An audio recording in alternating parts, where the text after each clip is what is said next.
Hope you all are good. Day 3 in Manali. अभी हम हैं कोकसर में। हम नहीं तो बेसिकली मैं ही हूँ अकेला। मैं कैमरा साफ करूँ।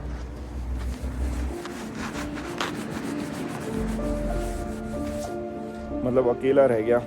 वो लोग गाड़ी में चले गए थे। जब आपको याद होगा अटल टनल से मैं क्रॉस कर रहा था तो मेरा फ़ोन स्विच ऑफ हो गया था भाई। मैं कुछ भी नहीं कर पाया। हमने इस रास्ते से आगे निकलने की कोशिश करी थी सबने। तो वो लोग तो गाड़ी में निकल गए थे, मैं भी बाइक पे निकल रहा था।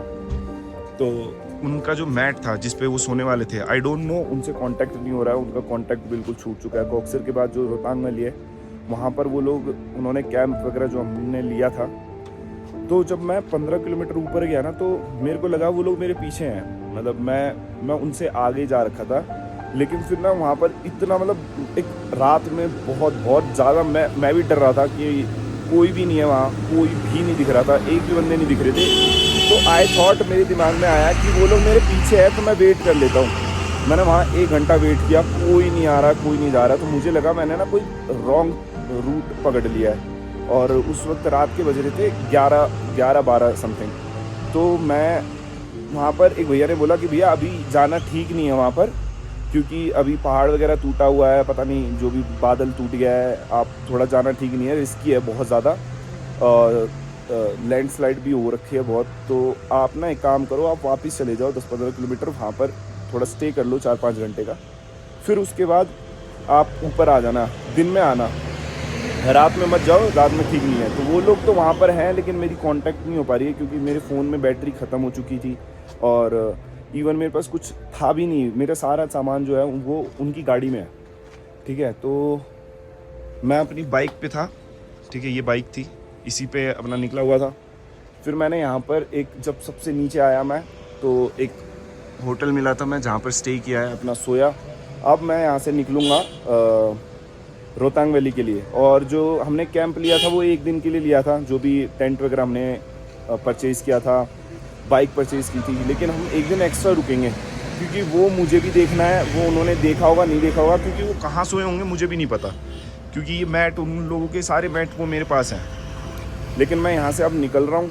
मेरे को नहीं करना ब्रेकफास्ट वगैरह, पहले मैं उनको देख लूँ, क्योंकि मेरे को भी बहुत अजीब ख्याल आने लगे थे कि यार कुछ हो तो नहीं गया। तो मैं एक बार नीचे देख आता हूँ। फिर बाद में मुझे रियलाइज़ हुआ कि वो लोग तो मेरे से आगे ही थे।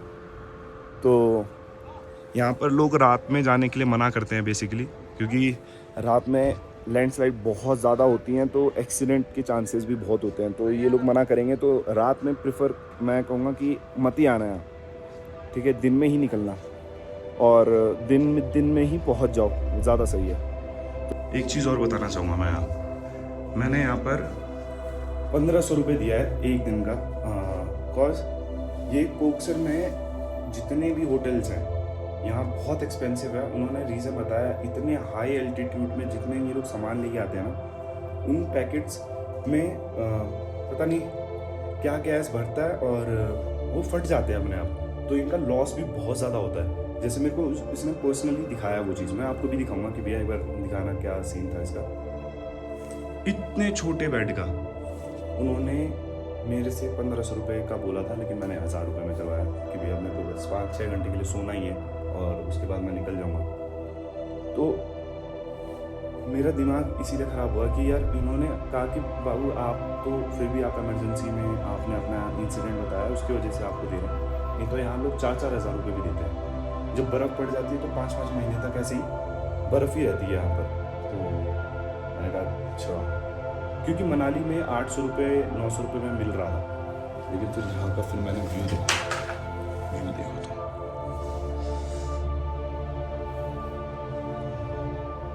हर जगह जहाँ जा रहा था ना मैं, हर जगह वहाँ पर वाटरफॉल थे। और मेरी फटी इस बात पे रही थी कि इतनी खतरनाक वॉइस आ रही थी भाई वहाँ से, इतनी खतरनाक रात में। और पता है एक बंदा भी यहाँ से जाता ना तो भी मतलब एक हो जाता कि तसल्ली कि यार कोई जा रहा है। और मेरे को लगा भाई कोई जा ही नहीं रहा, मैं कौन से रास्ते पे चला गया हूँ कौन से नहीं, क्योंकि कोई डाइवर्जन तो था ही नहीं रास्ते में। एक ही रास्ता था जहाँ से मैं जा रहा था। लेकिन फिर भी थोड़ा लग गया था भाई कि गलत रूट पे, क्योंकि वो लोग भी वेट नहीं करा उन लोगों ने भी, और ऐसे कैसे चले गए हैं। तो बाद में पता चला वो लोग मेरे से आगे ही थे, वो सब लोग आगे थे। लेकिन ये भी एक्सपीरियंस बहुत खतरनाक रहेगा। मैं रात का कैप्चर करना चाहता था क्योंकि मैं एक झोपड़ी में ऐसे बैठा हुआ हूँ, देख रहा हूँ और तारे इतने विजिबल है भाई, इतने ज़्यादा विजिबल थे, बट मैं कुछ स्टोर नहीं कर पाया क्योंकि मेरा फ़ोन ऑलरेडी इतना, मैं भैया से मांगा कि भैया यार चार्जर दे दो, मेरे को इमरजेंसी है। भैया ने दिखा था, भैया दिखाना वो वाला कहाँ था पैकेट फटे हुए। हाई एल्टीट्यूड में आने के बाद ये पैकेट्स इन लोगों के फट जाते हैं, इसी की वजह से ये इतना महंगा दे रहे थे। नए नए पैकेट्स लेके आते हैं और ये कहते हैं फिर हमें ही खाना पड़ता है। ये सब हाई एल्टीट्यूड की वजह से सब फट जाते हैं। जब ये एल्टीट्यूड में, जब हाई एल्टीट्यूड में जब ऑक्सीजन लेवल कम होता है ना, हाँ, उस बीच में ये फूल जाते हैं, उसके बाद फट जाते हैं।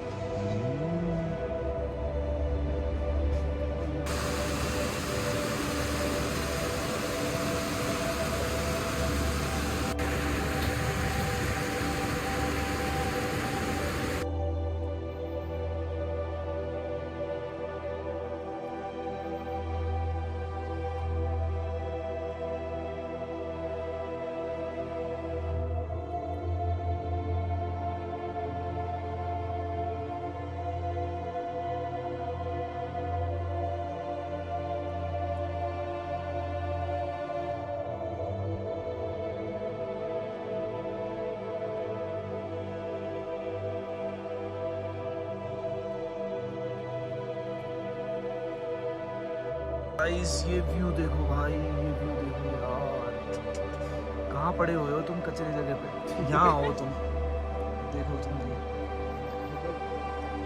ये कहाँ गया गाइस ये यार, तुम कहाँ कीचड़ में हो यार, देखो यार देखो, अरे मेरे भाई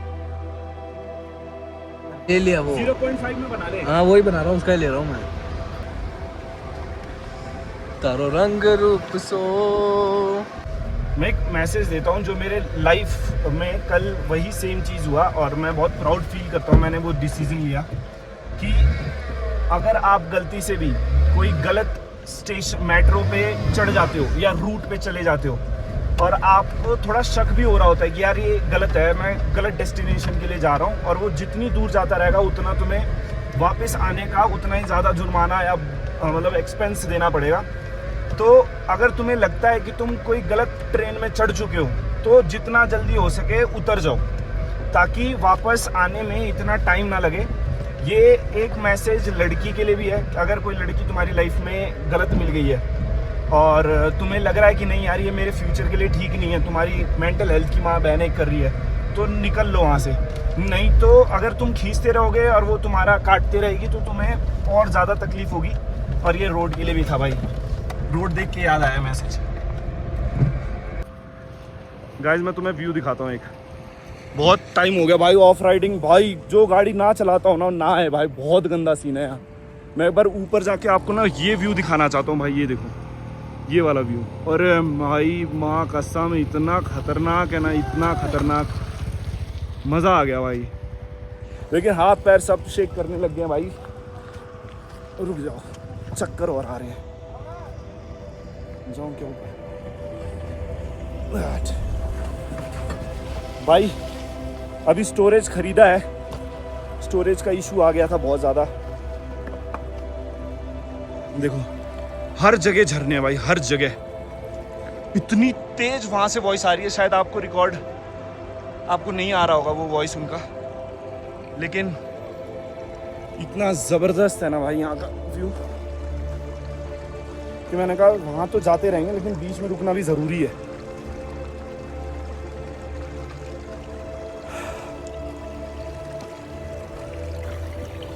लाइफ में कभी भी कोई भी प्रॉब्लम हो और तुम्हें लग रहा हो कि यार कुछ भी नहीं हो पा रहा है, बाहर निकल जाओ, बस से निकल जाओ, गाड़ी से निकल जाओ, बाइक से निकल जाओ, निकल जाओ। क्या पता तुम्हें वहाँ जो तुम्हारे पजल हो रखा है अपने दिमागों में चीज़ें, वो तुम्हें वो ये माउंटेन्स जवाब दे दें, बता दे कि भाई तेरे पास कोई नहीं होगा ना तो तेरे पास हम हैं। ठीक है, ये बहुत बहुत पीस देने वाली जगह है भाई। और लाइफ में अप डाउन बहुत आते रहते हैं, दुनिया के आते हैं, सबके आते हैं, नहीं आ रहे हैं तो उसकी लाइफ ही नहीं है यार। प्रॉब्लम्स आना भी ज़रूरी है, लेकिन जो लड़की वाला प्रॉब्लम होता है ना भाई, बहुत बहुत बहुत ज़्यादा बुरा होता है। व्यू देखो भाई, व्यू देखो तुम, काश ये ब्लर ना हो रहा हो। और मैं तुम्हें ये दिखा सकता हूँ यार, ये मैंने बहुत जूम कर रखा है, बहुत जूम। देखो कितना दूर हूँ मैं यहाँ से, यहाँ। लेकिन ये यहाँ पहुँच गए हम आपको दिखाने के लिए। और जो मेरे को रियल लाइफ में दिख रहा है ना भाई, वो कुछ और ही दिख रहा है, समझ लो, बहुत अलग।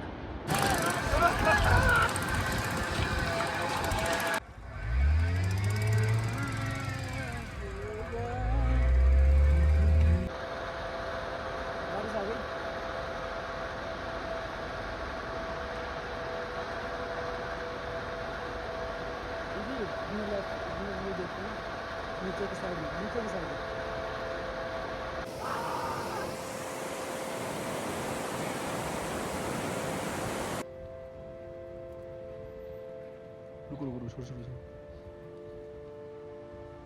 अरे वो तो कॉर्नर में मत लो यार, फिर कट जाएगा।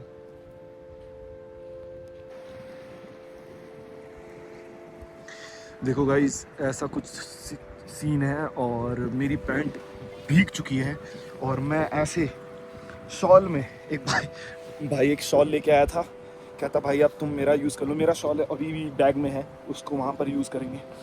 और इतना मज़ा आ रहा भाई, इतना मज़ा आ रहा, खुल के देखो, आहा, खुला खुला, दुनिया जाए पहाड़ में, अपनी ज़िंदगी जी लो भैया। 2-4 दिन की ज़िंदगी दी है ऊपर वाले ने, ठीक है, दूसरों के लिए टाइम वेस्ट मत करो।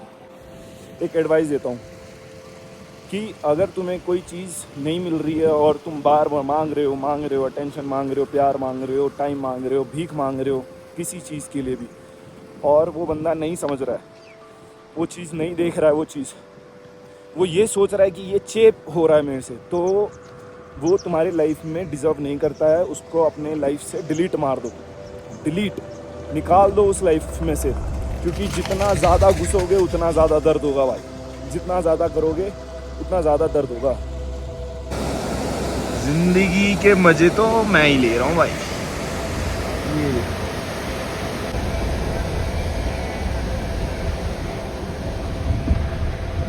तो गाइस 3 घंटे और है, और 3 घंटे बाद हम पहुंच जाएंगे चंद्र लेक। लेकिन उन्होंने बोला है कि 5 बजे से पहले एंट्री बंद हो जाती है, 5 बजे के बाद।